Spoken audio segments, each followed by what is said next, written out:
The solid ground beneath your feet can turn to dust without warning. This is the terrifying story of how civilizations are betrayed by their own foundations.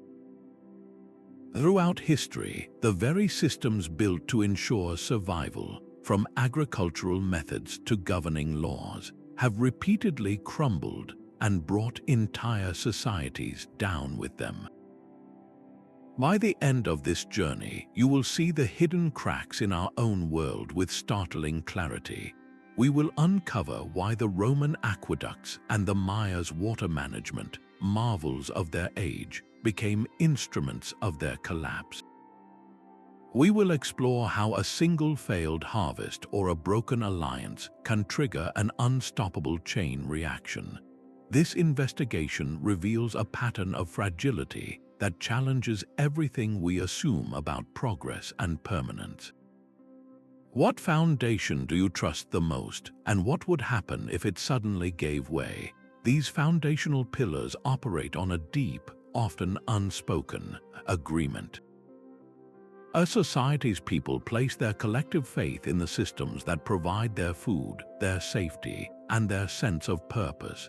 This trust is the invisible mortar holding the entire structure together. For the farmer in ancient Mesopotamia, it was the belief that the irrigation canals would bring water. For the citizen of Rome, it was the certainty that the aqueducts would never run dry. This reliance becomes so ingrained, so automatic, that the systems themselves fade into the background of daily thought.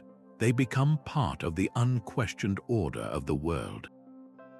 Yet this very act of taking a foundation for granted is where the first, most dangerous crack begins to form. A civilization grows accustomed to its own success, mistaking stability for permanence. The creative minority that once engineered solutions becomes a rigid ruling class, more focused on preserving its own power than adapting to new challenges. The institutions harden. The laws, once a framework for justice, become tools for control. The religious beliefs, once a source of meaning and community, turn into dogmatic shackles that resist new ideas. This is the schism Toynbee described, a growing disconnect between the needs of the people and the institutions built to serve them. The foundation, originally a source of strength, slowly transforms into a brittle shell. It can no longer bend under pressure, so it is destined to break. How does a society not see this happening? The answer lies in the comfort of the familiar, the powerful human tendency to ignore a slow creeping crisis until it is far too late. This deep-seated trust forms an invisible contract, a silent agreement between us and the systems we build. Our minds are not designed for perpetual vigilance. To function, we must believe the ground will remain solid, that water will flow from the tap, and that our societal structures will hold. This is far more than simple habit. It is a fundamental psychological bargain where we trade our constant attention for the profound comfort of predictability. Think of the ancient farmer who depended entirely on the seasonal rains. His entire life, his family's survival, was a bet placed on a pattern he believed was eternal. Or consider the modern citizen who drives across a bridge without a second thought, trusting completely in the unseen engineers and the maintenance schedules they uphold. This reliance is the bedrock of complex society. It frees up immense mental energy, what cognitive scientists call effort reduction. Our brains are wired to assume continuity, to take the familiar for granted so we can focus on new problems and opportunities. This principle echoes the philosopher John Locke's idea of the social contract, where people consent to be governed in exchange for the protection of their fundamental rights. We extend this same contract to every foundational system, from our financial networks to our food supply chains. Our very identities, our life's work, and our shared cultures are constructed upon this assumption of permanence. Yet this essential trust carves out a profound vulnerability. It creates a collective blind spot, a dangerous comfort where the first, faint signals of decay are easily dismissed. A slight change in the weather pattern is just an odd year. A minor crack in the foundation is merely cosmetic. This is how the betrayal begins. It rarely starts with a dramatic explosion or a sudden collapse. Instead, it starts with a slow, almost imperceptible creep, a quiet crumbling that goes unnoticed until the very moment the ground gives way. The first great betrayal in human history was not an invasion or a rebellion, but a revolution in how we fed ourselves. We often celebrate the dawn of agriculture as humanity's greatest triumph, the moment we planted our feet and built the world. Yet this very foundation, this act of settling down, contained a hidden trap. For the first time, we traded the diverse, resilient diet of the hunter-gatherer for the immense but fragile bounty of the cultivated field. A surplus of grain allowed populations to explode and cities to rise. It created kings and priests, artists and soldiers, but this new wealth came at a terrible cost, a monumental gamble placed on a handful of grass species. In the fertile crescent of Mesopotamia, society became wheat. In the valleys of Mesoamerica, it became maize. Entire civilizations now stood upon a single, precarious pillar. When the rains failed or a new blight swept through the fields, there was no backup plan. The very system that created stability created an unprecedented vulnerability. We can see this tragic trade-off in the fate of the Akkadian Empire. Around 2,200 years before the Common Era, this powerful state ruled a vast territory. Its power was built on intensive irrigation, a brilliant manipulation of the rivers to feed its people. Then the climate shifted. A devastating drought lasting for generations struck the region. The intricate canals and fields, once the source of Akkad's strength, became a death trap. The empire's rigid dependence on its agricultural system left it with no way to adapt. The foundation did not just fail, it actively turned against its creators, transforming a period of dry weather into a full-blown civilizational collapse. This is the double-edged sword of every foundational innovation. The very thing that enables spectacular growth also builds in a deep rigidity, a resistance to change that becomes fatal when the world itself changes. The ground beneath their feet quite literally turned to dust. The majestic stone cities of the Maya were a testament to human will, rising from a rainforest that seemed to defy such grandeur. For centuries, their foundation was not just stone, but a delicate, hard-won balance with a challenging environment. They built intricate reservoirs and canal systems to capture rainwater, creating artificial rivers in a land without permanent ones.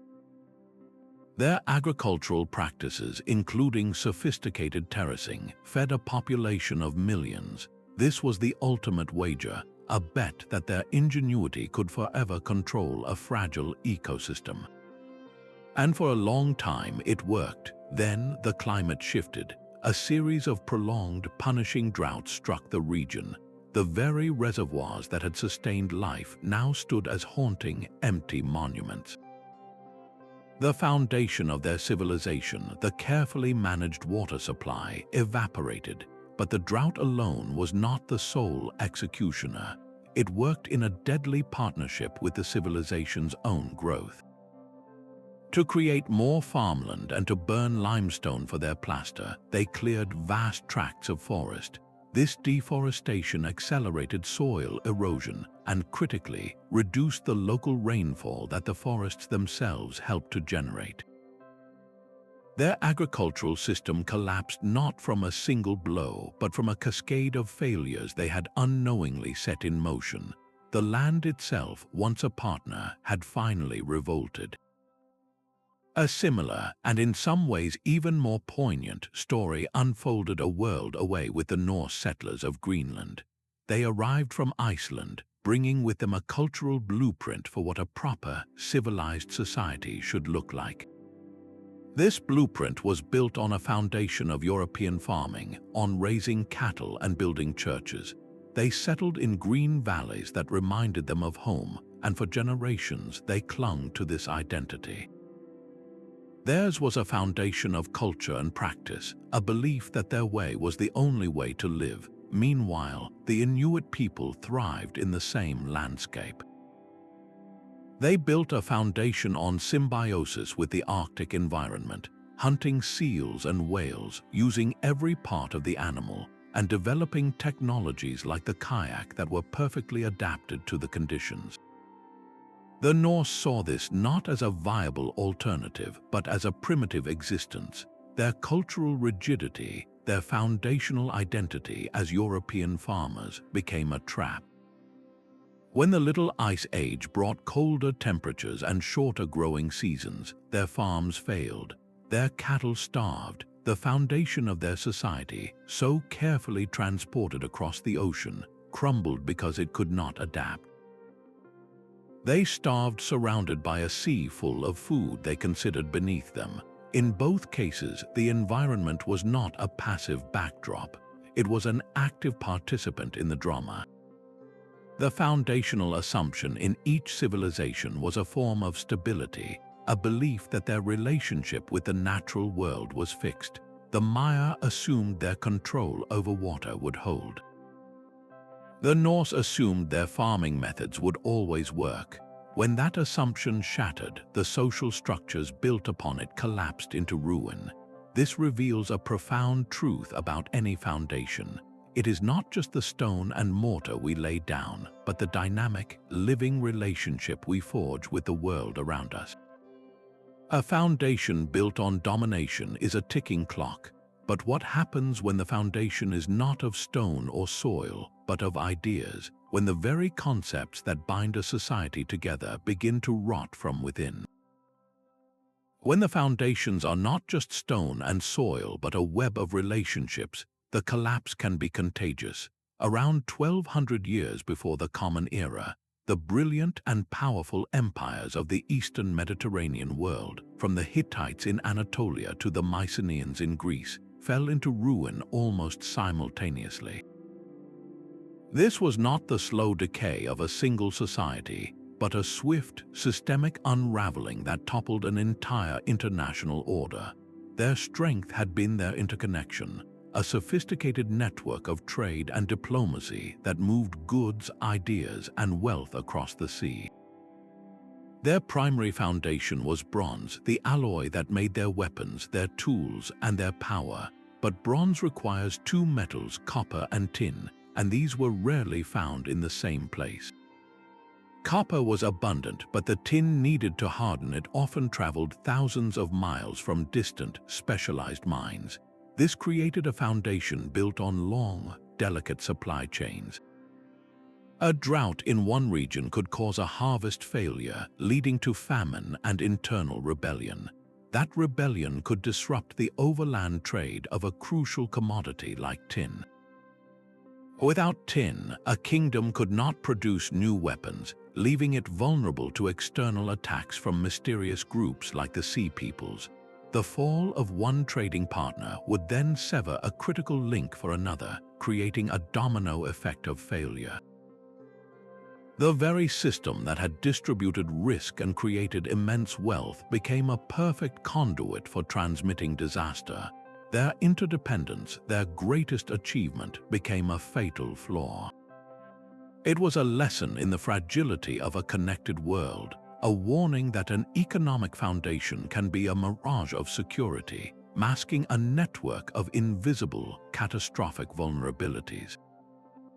A civilization's economic foundation can be the most seductive and dangerous of all. It promises endless prosperity, a rising tide that lifts all ships, creating an illusion of perpetual growth that feels as solid as the ground itself.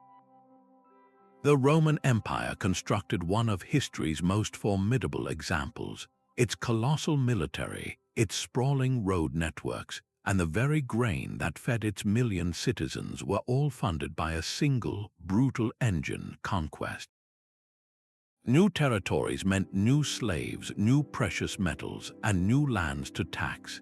The entire economy was built on plunder, a system that could only function as long as there were new frontiers to absorb.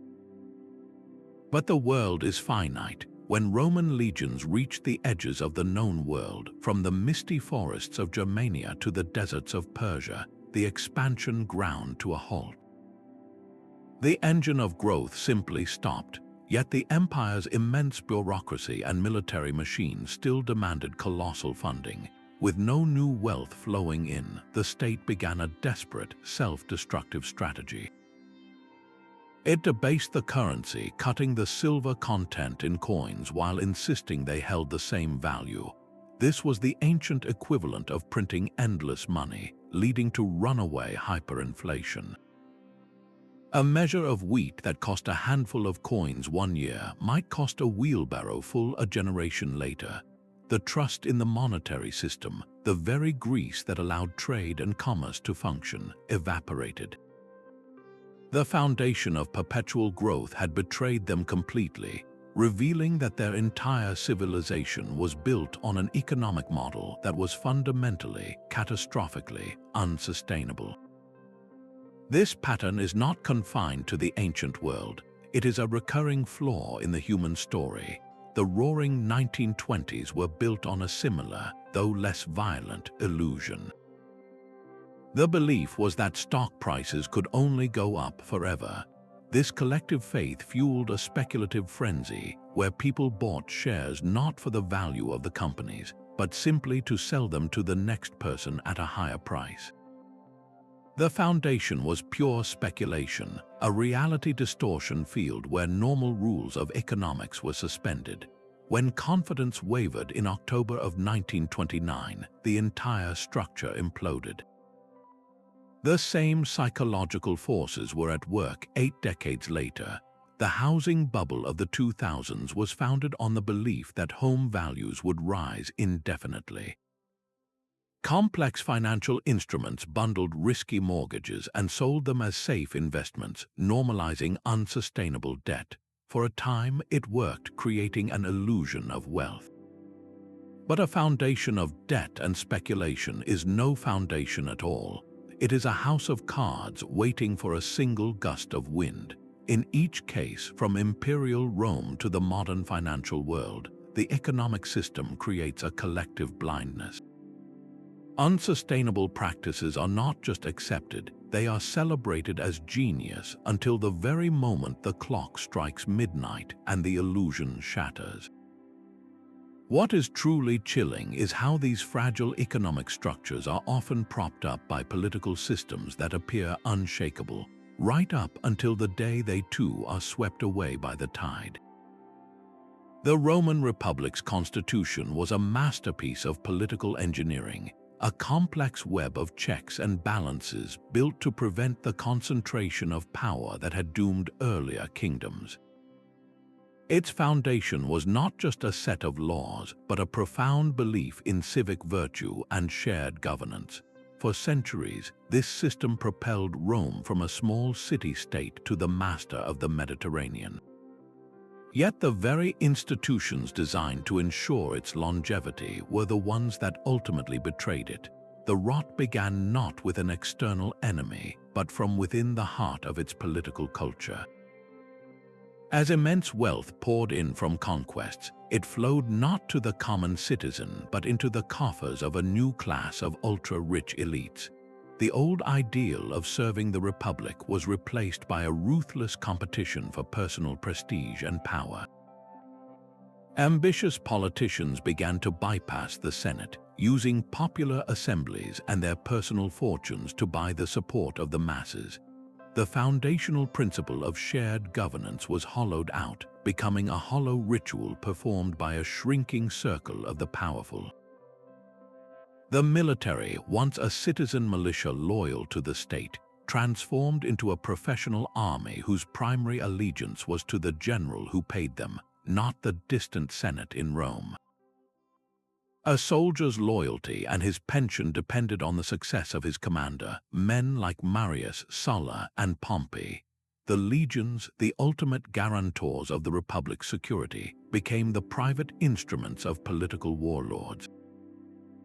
The political norms, the unwritten rules of conduct that had prevented all-out conflict, were systematically dismantled. The Gracchi brothers were murdered for proposing land reforms. Rival politicians employed street gangs to intimidate voters and disrupt assemblies. The system's intricate rules were not broken so much as they were manipulated, twisted by those who understood them best to serve their own ends. This erosion culminated in the rise of Julius Caesar, a man who used his military fame and popular appeal to cross the Rubicon River with his army, an act that shattered the Republic's most sacred law. He was not an outside destroyer, he was the product of a system that had already consumed itself. The foundation of law and order, meant to be a shield for society, had been forged into a weapon for its oppression. This pattern is terrifyingly familiar. A political system designed for a simpler time becomes rigid and unresponsive. Its rules are gamed by a powerful minority, and the institutions meant to represent the people become empty shells, protecting only the interests of those already in charge.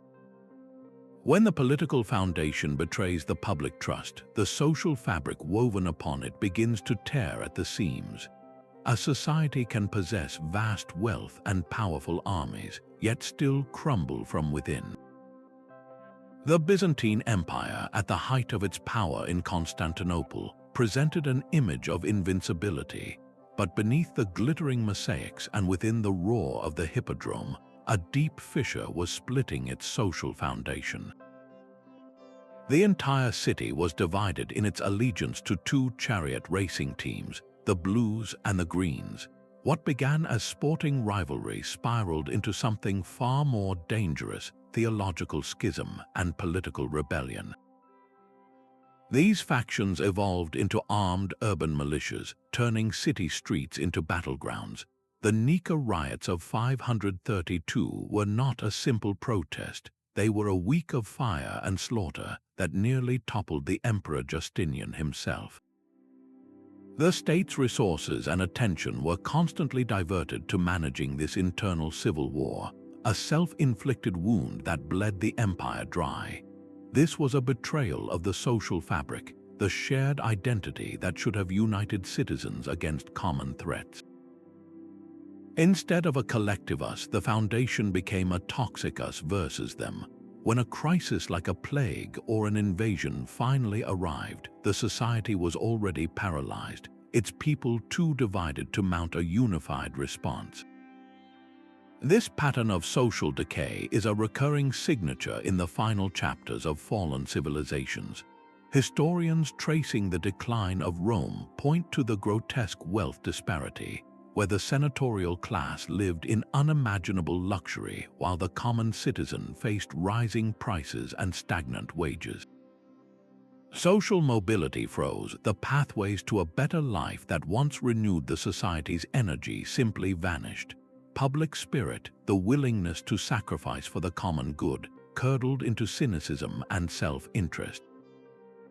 Why build an aqueduct for future generations when you can build a larger villa for yourself today? When the social contract frays, when people no longer believe the system is fair or that their neighbors are truly their compatriots, the foundation of collective action dissolves. A society in this state cannot build great walls, reform its laws, or even effectively distribute food during a famine. It has lost the capacity for the very cooperation that built it in the first place. This internal rot does not merely weaken the walls, it opens the gates, inviting the final, external blow that the civilization is no longer resilient enough to withstand. A civilization built on conquest is a sword that cannot be sheathed. The moment it stops moving forward, it begins to cut its own wielder. No empire embodied this brutal truth more than the Assyrians. Their entire society was a terrifying war machine, its foundation forged from iron and fear. Their armies were not just a tool of power, they were the very source of it, funding the state through plunder and controlling subjugated peoples through systematic terror. Victory monuments depicted flayed rebels and sacked cities as a warning, a policy of shock and awe designed to paralyze all opposition. For a time, it worked brilliantly, creating an empire of staggering size. But this foundation contained its own poison. The very brutality that secured their rule guaranteed endless, simmering resentment. Conquered peoples waited for any sign of weakness, any chance to revolt. The Assyrian military, intended as the ultimate guarantor of security, became a permanent police force, forever marching from one end of the empire to the other to put down rebellions. It was a prison of its own making. The logistical demands were immense, draining the treasury and stretching supply lines to their breaking point. This was a foundation that demanded constant feeding, endless new conquests to pay the army and to distract from the internal hatred. But the world is finite. Eventually, the Assyrians ran out of profitable lands to conquer, and the costs of maintaining their vast holdings began to outstrip the rewards. The foundation of fear and conquest is inherently unstable because it cannot stand still. It must continually expand or collapse. When a powerful coalition of Babylonians and Medes finally moved against them, the empire had no allies, only subjects who saw their chance for revenge. The great capital of Nineveh was sacked and burned in 612 BC, its terrifying war machine consumed by the very fires of hatred it had spent centuries stoking. The sword, wielded for so long against others, was finally turned inward. This reliance on brute force creates a profound blindness, obscuring the more durable, though less dramatic, foundations of diplomacy and mutual interest that truly bind societies together over the long term. A web of alliances is meant to be a safety net, but it can become a snare. For the great European powers in the summer of 1914, diplomacy was their bedrock, a complex system of interlocking treaties designed to ensure that no single nation would risk war. This foundation was built on the principle of deterrence, the idea that the collective strength of allies would make conflict unthinkable. It was a brilliant, logical construct. Yet this very logic contained a fatal flaw. The system was mechanistic, a chain of obligations so rigid that it had no room for human nuance or last-minute escalation. When a single act of violence, the assassination of Archduke Franz Ferdinand in Sarajevo, pulled the first thread, the entire tapestry unraveled with breathtaking speed. Austria-Hungary declared war on Serbia. Russia, bound by treaty, mobilized to defend Serbia. Germany, allied with Austria-Hungary, declared war on Russia and then on Russia's ally, France. The foundation of peace, meticulously crafted over decades, did not just fail. It actively amplified a regional crisis into a world war. The safety net had been woven into a straitjacket. This catastrophic failure was repeated just a generation later with the League of Nations. Created after the Great War as a permanent foundation for global peace, it was a noble and necessary idea. But its structure was betrayed from within by the very self-interest it was meant to transcend. Major powers, prioritizing their own national agendas over collective security, either never joined like the United States or simply withdrew when it became inconvenient. When Japan invaded Manchuria and Italy invaded Ethiopia, the League's response was tepid and ineffective. The foundation crumbled not because the idea was wrong, but because the mortar of genuine trust and shared sacrifice was missing. The members were playing a game of diplomacy while sitting on a powder keg of nationalism. This evaporation of trust between nations is a poison that seeps downward, corroding the very spirit of a civilization. It is often accompanied by a parallel decay, a quiet forgetting of the practical knowledge and cultural wisdom that holds a society together from one generation to the next. A civilization can be betrayed not by a sword but by a fading memory. The most insidious collapse is the quiet one, the slow erosion of the collective knowledge that forms the operating manual for an entire society. This foundation of specialized skill and wisdom is passed from master to apprentice, from one generation's scrolls to the next, creating a chain of understanding that feels unbreakable. But that chain is fragile, and when it snaps, the loss is catastrophic. The legendary burning of the Library of Alexandria stands as an eternal symbol of this tragedy, but the real betrayal was far more gradual and widespread. It was the slow disintegration of the very institutions that kept knowledge alive. After the Western Roman Empire fragmented, Europe entered a long period where the intricate knowledge of concrete manufacturing simply vanished.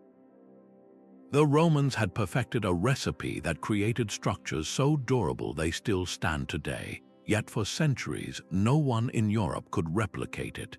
The same fate befell the engineering principles behind their magnificent aqueducts and the sophisticated nuances of their administrative law. This was not a single library burning, but a continent-wide forgetting. The workshops closed, the master engineers found no new apprentices, and the scrolls crumbled into dust unread. This loss of knowledge is a silent, self-inflicted wound. It does not just set a society back, it actively impoverishes its future, leaving descendants to stumble in the dark, forced to painfully relearn what their ancestors had already mastered. A culture that loses its technical manuals and its philosophical compass is a culture stripped of its tools for survival. When the next great challenge arises, a flood or a famine, the solutions that were once common knowledge are gone. This creates a profound vulnerability, an open invitation for competitors who have maintained their own foundations of learning to step into the void. A society can become so enamored with its own success that it builds a ceiling over its own future. The most advanced technology, the very engine of a civilization's rise, can become a monument to its own limitations. Imperial China in the early 15th century possessed a naval technology so far ahead of the world it was almost unimaginable. The treasure ships of Admiral Zheng He were colossal wooden fortresses, some reportedly over 400 feet long, dwarfing the tiny vessels Christopher Columbus would sail nearly a century later. These fleets ventured across the Indian Ocean, reaching the coast of Africa, establishing trade and projecting Chinese power and prestige across half the world. This maritime foundation promised an empire of the waves, a global network of influence, and then they deliberately chose to destroy it. The ruling Ming Dynasty, concerned with northern land threats and internal stability, made a conscious decision. The treasure fleets were deemed a costly extravagance, the shipyards were shuttered, the blueprints for the massive ships were lost, and the very knowledge of deep-sea navigation was allowed to fade. The foundation they chose to rely on was not the open ocean, but the closed circle of agrarian self-sufficiency and a Confucian social order that prized stability above all else. It was a choice for the known, the manageable, the familiar. The technology that had offered them the world was scuttled because it also represented risk, uncertainty, and change. This was not a collapse from external pressure, but a quiet, self-imposed disarmament. For centuries, this choice seemed wise. China remained the Middle Kingdom, prosperous and seemingly secure within its known borders. But the world outside was changing. While China looked inward, European kingdoms, with their far inferior ships and desperate hunger for new routes, were pushing into the unknown. Centuries after the last treasure ship was broken up for firewood, European gunships would arrive on China's coast, their technology now vastly superior. The foundation of stability had become a cage, leaving China unprepared for a threat it had long ago ceased to imagine. This is the subtle betrayal of technological comfort. It is the betrayal of potential, the path not taken because the existing system was, for a time, perfectly good enough. Why risk the dangerous open sea when your own fields are fertile? Why invest in unpredictable innovation when the current methods have sustained your people for 1,000 years? This aversion to disruptive change is a recurring trap for mature civilizations. The very tools that built their golden age can become sacred relics protected from improvement until the world moves on and leaves them behind. Rome's legions were masters of set-piece battles, but they could not fight a ghost. The Germanic tribes pressing against the imperial frontiers did not operate like a traditional army. Their foundation was not stone walls or written laws, but a social fabric woven from kinship and oral tradition. A Roman commander knew how to crush an enemy phalanx, but how do you subdue a people who could dissolve into the forests, regroup under new leaders, and sustain themselves through networks of familial loyalty that no imperial edict could sever? The Roman system, built on central command, fixed infrastructure, and heavy infantry, was designed for a world of clear borders and identifiable state enemies. It was a foundation of magnificent, unyielding stone.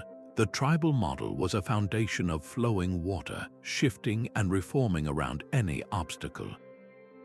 This was not a contest of courage, but a catastrophic mismatch of foundational paradigms.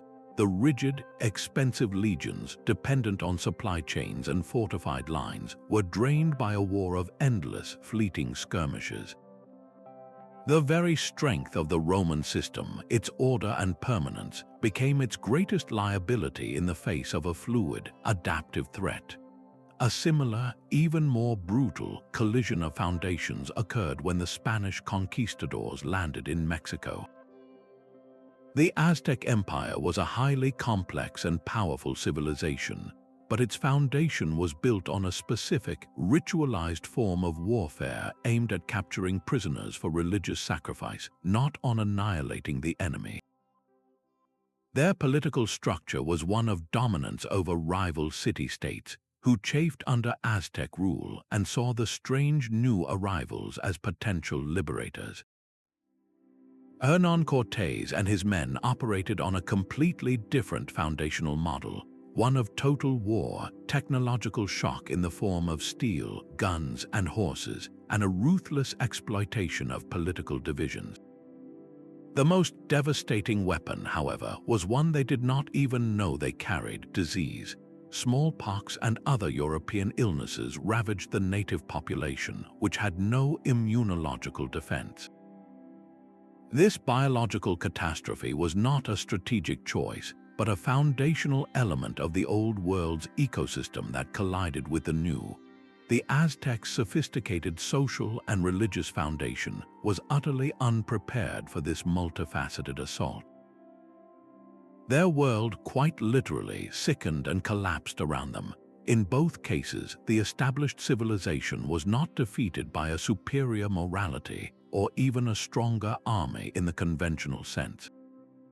They were defeated by a competing system that operated on a different set of rules, a new foundation that rendered the old one obsolete. Yet the most haunting question arises from the aftermath. The Visigoths, who eventually sacked Rome, did not build a new empire on their tribal model. They moved into the crumbling Roman villas and tried to administer the lands they now controlled. The Spanish conquistadors, after toppling the Aztec Empire, did not return to a life of sailing. They established their own colonial aristocracy, replicating the very structures of centralized power and elite privilege they might have rebelled against at home. This is the final, tragic twist in the story of foundational betrayal. The new rulers, having witnessed the failure of the old system, so often become seduced by its empty shell. They inherit the throne and then forget why the previous king was overthrown. The revolutionary becomes the emperor, the liberator becomes the oppressor, and the cycle of foundation and betrayal begins all over again. This is the colonial mirror, a haunting reflection where the conqueror becomes the conquered in spirit. The Spanish Empire in the Americas did not arrive in a vacuum. They toppled the Aztec and Inca empires, witnessing firsthand the brittle nature of foundations built on extreme social stratification and the relentless extraction of tribute. Yet, with breathtaking irony, they proceeded to construct their own new world upon an almost identical blueprint. The Aztec demand for tribute in goods and sacrificial victims was replaced by a Spanish demand for silver and labor. The great silver mines of Potosi became the engine of this new empire, a foundation of unimaginable wealth built on a mountain of human suffering and environmental devastation. Vast forests were cleared to fuel the smelters, and the soil was poisoned by mercury used in the refining process. The rigid Aztec social pyramid, with a divine emperor and nobility at its peak, was replaced by an equally rigid caste system, with peninsulares from Spain at the top and indigenous and enslaved African populations at the very bottom. They looked at the civilization they had shattered and saw its flaws with perfect clarity, yet they were utterly blind to the same flaws in the system they were building. They believed their Christian faith and their superior technology made their foundation immune to the old cycles of collapse, but this was an illusion. Their faith often became a tool for justification, not moral guidance, and their technology was merely a more efficient means of extraction. The new foundation was not a fresh start, it was just a variation on the old theme of betrayal. The silver would eventually run out, the soil would be exhausted, and the simmering resentment of the exploited would eventually boil over. This pattern suggests a terrifying possibility that the core problem is not the specific form a foundation takes, whether it is built on silver or grain or conquest. The problem lies deeper within a recurring human tendency to prioritize immediate gain over long-term survival, to exploit a resource until it is gone, and to build hierarchies that inevitably fracture. To understand why this cycle is so persistent, we must look at the powerful role of ideology, the set of unshakable beliefs that can cement a flawed foundation into place for centuries. The most powerful foundation is the one we never see, the invisible architecture of belief that tells a civilization who it is and what the world means.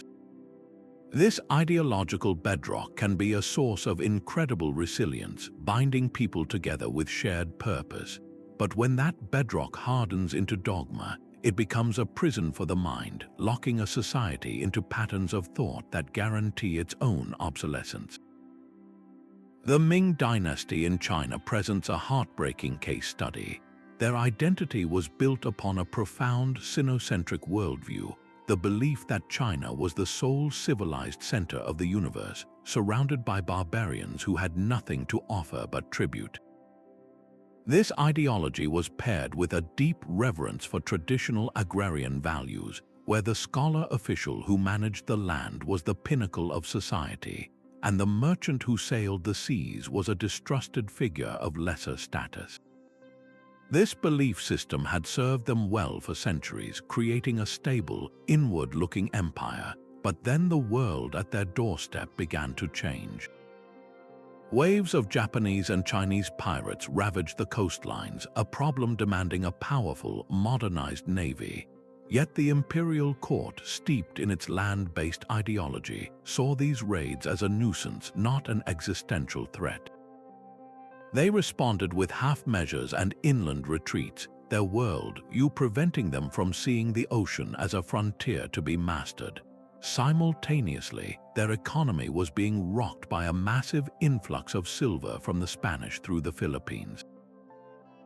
This new wealth caused runaway inflation, destabilizing the very agrarian society they sought to protect. The pragmatic solution would have been to engage directly with global trade, to control the flow of silver and modernize their financial systems. But their ideological foundation made this unthinkable to them. Proactively engaging with foreign barbarians on equal terms was a betrayal of their cosmic identity. They were blind to the solutions that lay just outside their mental walls. This intellectual rigidity created a perfect vacuum of leadership. The emperors and their court became increasingly isolated within the Forbidden City, debating ancient rituals while the empire decayed around them. When the Manchu threat gathered strength in the north, the Ming response was paralyzed by factional infighting and a stubborn refusal to adapt their military strategies. Their foundational beliefs, which had once defined their greatness, now prevented them from seeing the world as it truly was, leaving them helpless before the rising storm. A similar, though faster-moving, tragedy unfolded in the courts of pre-revolutionary France. The aristocracy operated on an unshakable belief in the divine right of kings, a doctrine that placed the monarch and his nobles in a sacred hierarchy ordained by God. This was not merely a political theory, it was the ideological foundation of their entire world. It meant that the king's authority was absolute and not subject to the whims of the populace. This belief created an unbridgeable chasm between the ruling class and the reality of popular suffering. As the state teetered on bankruptcy and famine stalked the countryside, Queen Marie Antoinette's alleged suggestion that the starving peasants eat cake was not just a callous remark, it was a symptom of a profound ideological disconnect. From within the gilded cage of their belief system, the solution was for the people to be more obedient, for the taxes to be collected more efficiently, for the natural order to be maintained.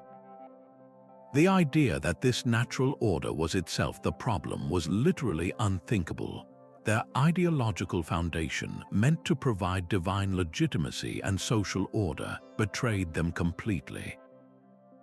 It made the aristocracy intellectually incapable of perceiving their own flaws or of enacting the radical reforms needed to save the very system they were trying to preserve. When the leadership is chosen from and shaped by a rigid ideology, it ensures that the people at the helm are the least equipped to question the course they are on. They become guardians of a dying dream, steering the ship directly into the iceberg because their maps, drawn centuries ago, assure them no iceberg could possibly exist. The final emperor of the West was a boy with no power, a figurehead named Romulus Augustulus. His very name was a hollow echo of Rome's glorious founders, Romulus and Augustus, bestowed upon a child ruler controlled by his father, a general who sought to rule from the shadows. This was not merely a weak leader, it was the ultimate symptom of a leadership foundation that had completely collapsed. The system was no longer designed to identify and elevate the most capable, but to preserve the influence of a narrow, self-interested elite. The emperor was a puppet, and the strings were held by men with no vision for the future, only a desperate grip on the fading privileges of the present. This crisis at the helm is a recurring nightmare in the final act of a civilization. Consider the court of King Louis XVI of France. As the state barreled toward bankruptcy, the aristocracy surrounding him remained obsessed with the intricate rituals of court etiquette, who could sit in whose presence, and the precise order of procession at a royal ball. They were masters of a micro-society that no longer existed outside the palace walls. The foundational institution of the monarchy, which should have been a mechanism for solving national problems, had become a theater for the performance of status, utterly disconnected from the hunger and anger brewing in the streets. This failure is never just about one incompetent king or a passive emperor. It is about a systemic rot in how leaders are chosen and what they are chosen for. A healthy system rewards competence, vision, and a connection to the people. A dying system rewards loyalty to the ruling clique, the right family name, and a talent for bureaucratic infighting.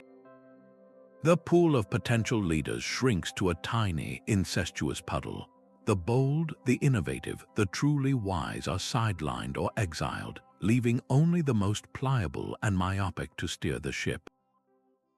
When the inevitable storm arrives, these captains are not just unable to chart a new course, they often refuse to believe the storm is real. They issue decrees based on the weather reports of a bygone era. This betrayal by the ruling class dissolves the final, fragile bonds of public trust. Why should a citizen pay taxes, or obey the law, or fight for a nation whose leaders are so clearly not fighting for them? The social contract, already frayed, snaps completely. This erosion of trust makes any form of controlled reform or peaceful transition of power impossible. The only path left is rupture, a sudden and violent unraveling where the entire structure, deprived of credible leadership, gives way all at once. That final rupture is rarely a slow decay. It is a sudden snap. Historians search for these tipping points, the precise moment when a foundation's betrayal becomes irreversible, when the cracks can no longer be plastered over. For the Western Roman Empire, that moment may have arrived on a dusty field near Adrianople in the year 378. A massive Roman army, the very instrument of imperial security, was surrounded and annihilated by Gothic rebels. The emperor himself, Valens, was killed, his body never recovered. This was not just a lost battle, it was the shattering of a core foundational myth, the unshakable belief in Roman military invincibility. The frontiers, the very walls of the Roman world, were now demonstrably broken. The defeat triggered a flood of migration and rebellion that the empire simply could not stem. The foundational promise of safety, the primary reason citizens accepted imperial authority and paid their taxes, had been publicly and catastrophically broken. Once that promise is voided, the entire social contract begins to dissolve. A similar, more modern tipping point echoed this collapse of a foundational myth. For the Soviet Union, it was arguably the Chernobyl disaster in 1986. The state was built on the myth of technological superiority and flawless bureaucratic control. Chernobyl exposed this as a horrifying lie. The accident itself was a failure of technology and safety protocols, but the regime's response was the true betrayal. They initially concealed the catastrophe, allowing children to play in radioactive fallout during May Day parades. The gap between the state's propaganda and the observable, deadly reality became a chasm too wide for any citizen to ignore. The regime's legitimacy, already strained, began a terminal cascade of failure. The tipping point is not necessarily the worst disaster, but the one that tears away the final veil. It is the moment when enough people stop believing in the system's core story. The army is not invincible, the technology is not safe, the government is not competent. The money is not sound. When that collective faith evaporates, the foundation, however imposing it may still appear, is already gone. It continues to stand only as a hollow monument until the next strong wind. Identifying these moments in history gives us a pattern, a set of warning signs. The question for us is not if our systems are perfect, they never are. The question is whether we can hear the quiet splintering of our own myths before the final, deafening crash. The echoes of ancient collapse are not whispers from a distant past, they are the background hum of our modern world. We have built a global civilization on foundations that bear a haunting resemblance to those of the fallen empires we study. Our primary energy source, the fossil fuels that power our cities and industries, is an environmental foundation with a built-in expiration date and a terrifying capacity for betrayal. We are burning through this inheritance with the same short-sighted confidence that the Maya showed as they cleared their forests, ignoring the long-term consequences for immediate gain. The resulting climate change, with its intensifying droughts and superstorms, is our version of the environmental revolt that withered the Mayas' reservoirs and the Akkadians' fields. Our planet itself is signaling that this foundation is cracking. Simultaneously, our economic system is predicated on the idea of infinite growth on a finite planet, a logic as flawed as the Roman economy that demanded endless conquest. We have replaced plunder with complex financial instruments and consumer debt, but the underlying principle is the same, a pyramid scheme that requires perpetual expansion to avoid collapse. This makes our global economy as brittle and interconnected as the Bronze Age trade networks that transmitted disaster from one kingdom to the next. A financial crisis in one country can now trigger a worldwide recession, just as a tin shipment's failure could disarm an entire empire.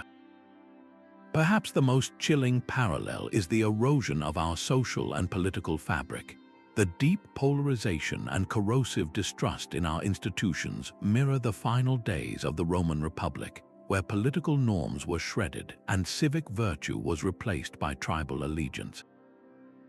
Our public squares are now digital, but the factional hatreds of the blues and greens in the Byzantine hippodrome find a direct counterpart in our online echo chambers. We are witnessing the same dangerous shift from a collective us to a fractured us versus them. The system still functions, the lights are still on, and the deliveries still arrive at our door. This surface-level functionality is the most seductive and dangerous illusion of all. It allows us to dismiss the data, to ignore the scientists, and to postpone the difficult choices. We are like the residents of a magnificent city built on a fault line, who feel a small tremor and simply adjust a picture on the wall, telling themselves the big one will never come. The uncomfortable truth is that our current predicament is not unique. We are following a script written in the ruins of 100 fallen cities. The critical difference, the one that elevates this from a historical curiosity to a global emergency, is the scale. A collapse in Mesopotamia was a regional tragedy. A collapse of our interconnected, planet-spanning civilization would be an event without precedent in human history.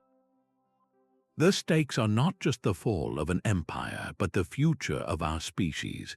This forces a question far more profound than whether we have learned from history. It demands we ask if we are even capable of breaking the cycle. Our newest foundation is one we cannot see or touch. We have layered the entire modern world upon a digital realm of code and data streams. This is the invisible architecture that now powers our financial markets, coordinates our global supply chains, and manages the flow of electricity to our homes. It offers a miracle of efficiency, connecting humanity in ways the Bronze Age traders could never have conceived. Yet this very interconnectivity has birthed a vulnerability of terrifying scale and speed. A single, sophisticated cyber attack targeting a nation's power grid would not unfold over years like a drought. It would happen in the time it takes to flip a switch. Darkness would fall not just on one city, but potentially across entire regions. Without power, the water treatment plants stop. The refrigeration units in grocery stores fail.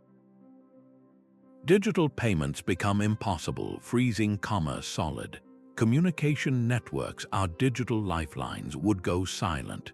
This is not a slow betrayal like soil exhaustion, but a sudden, catastrophic systems failure.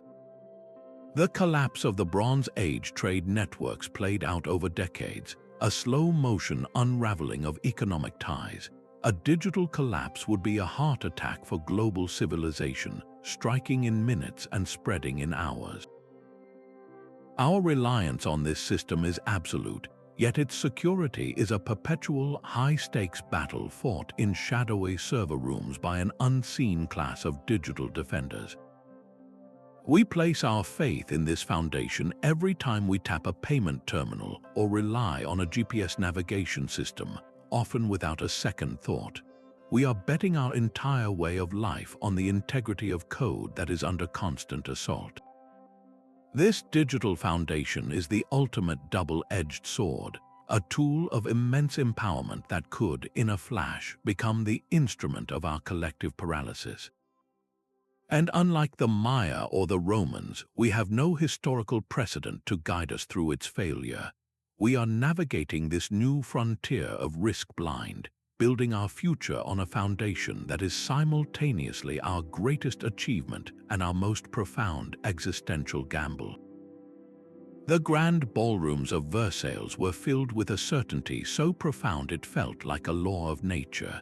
The aristocrats dancing there could no more imagine a world without a king than they could imagine a world without a sun.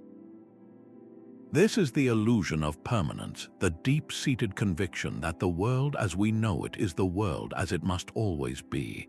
It is a psychological trap that has ensnared every society on the brink. Our brains are wired for continuity, not for catastrophe. We are equipped with a mental shortcut known as normalcy bias, which convinces us that because something has never happened, it never will. The Roman senator never truly believed the barbarians would breach the gates. The Maya engineer never accepted that the rains might not return. And today, how many of us can genuinely picture a world where the internet vanishes, where global shipping containers stop moving, or where the power grid goes dark for good? We dismiss these possibilities as fiction because our lived experience is one of remarkable stability. This bias is the silent accomplice to every foundational betrayal. It allows the cracks to be painted over, the warning signs to be rationalized away. A strange weather pattern is just a fluke. A political scandal is an anomaly. A market dip is a temporary correction. We treat our foundations like the walls of our own homes, assuming they are solid until the moment they are not. This blindness is not a sign of stupidity, but a feature of human psychology. To constantly live in a state of high alert for civilizational collapse is exhausting and paralyzing. So we choose normalcy. We choose to believe the ground is solid. Yet history's great lesson is that this very choice is what makes the eventual collapse so total. The refusal to see the cracks is what allows them to become chasms. So is this grim cycle our inescapable fate? Are we doomed to keep building magnificent, brittle palaces on sand, only to watch them be swept away by the tides of change? The answer to that question may not lie in our foundations at all, but in the one thing we have not yet fully explored: the human capacity for foresight and reinvention. But the historical record is not an unbroken scroll of collapses. Against this grim tapestry, a few civilizations stand out as stunning exceptions, brilliant case studies in endurance. Ancient Egypt presents a mystery of its own, a society that weathered 3,000 years of dynasties, foreign invasions, and climatic shifts. Its foundation was the Nile, a river of such predictable generosity that its annual flood shaped the calendar. Yet the secret to Egypt's longevity was not the river itself, but what they built upon it. Their religious and political structures were remarkably flexible for the ancient world. When foreign rulers like the Hyksos took power, they were eventually absorbed. Gods from conquered lands were incorporated into the existing pantheon, not rejected. This cultural and administrative plasticity meant that the system could bend without breaking. It could incorporate new ideas and new leaders without shattering its core identity, proving that a foundation can be both ancient and adaptable. 1,000 years after the fall of Rome in the West, its eastern half was still standing strong. The Byzantine Empire, centered on Constantinople, became a masterclass in survival. It faced relentless pressure from Persians, Arabs, Bulgars, and Crusaders. Its resilience was not born from overwhelming military might, but from a sophisticated toolkit of survival strategies. Byzantine diplomats were legendary, skilled at playing rivals against each other, buying off one enemy to focus on another, and using marriage alliances as strategic tools. Their military constantly adapted, pioneering new weapons like Greek fire and shifting from heavy infantry to more flexible cavalry to counter nomadic steppe warriors. And underpinning it all was a strong, centralized bureaucracy that could efficiently collect taxes and administer the state, even when emperors were weak or incompetent. The empire survived because it was willing to change its tactics, its alliances, and even its territories to preserve its essential self. From these stories of endurance, a clear blueprint for resilience emerges. The first principle is diversity. Just as a farmer planting only one crop risks famine, a civilization reliant on a single energy source, a single trading partner, or a single ideology builds its house on a pillar of sand. Diversity spreads risk. The second principle is redundancy. The Byzantines did not have one line of defense. They had many walls, diplomacy, and a navy. Having backup systems, whether for food, water, or information, creates a safety net when the primary system fails. And the third, most difficult principle is the capacity for reform. This is the willingness to look at a failing institution and change it, to sacrifice a cherished dogma or a privileged position for the greater good of the whole. A resilient foundation is not a rigid monolith. It is a living system, one that can learn, adapt, and even sacrifice a limb to save the body. This is the profound historical insight that changes the narrative from inevitable collapse to possible navigation. Our own uncertain future may depend on whether we can read this ancient blueprint and find the courage to build not for monumentality, but for longevity. A single mind can sometimes perceive the cracks that an entire society has learned to ignore. The immense, impersonal forces of history are not always the final arbiters of a civilization's fate, for the choices of individuals can either accelerate a foundation's betrayal or summon the strength to reinforce it. Consider the Roman Empire in the chaotic 3rd century, a state tearing itself apart through civil war, economic collapse, and foreign invasion. The very idea of Rome seemed on the verge of dissolution. Then came the Emperor Diocletian. He did not deny the decay, he diagnosed it with brutal clarity. Understanding that the old foundation could no longer bear the weight of the empire, he enacted a radical reinvention. He split the empire into a tetrarchy ruled by 4 co-emperors to better manage its vast frontiers. He reformed the tax system and attempted to control rampant inflation by fixing prices. His reforms were harsh and authoritarian, but they worked. They restored order and bought the Western Roman Empire another critical century of life. Diocletian's legacy is a powerful testament to how one person's clear-eyed diagnosis and ruthless will can temporarily shore up a crumbling edifice. Yet for every Diocletian, there is a counter-example of leadership that hastens the end. In early 20th century Russia, Tsar Nicholas II presided over a nation seething with social unrest and industrial growing pains. The foundational contract between the autocratic monarchy and its people was already strained to the breaking point.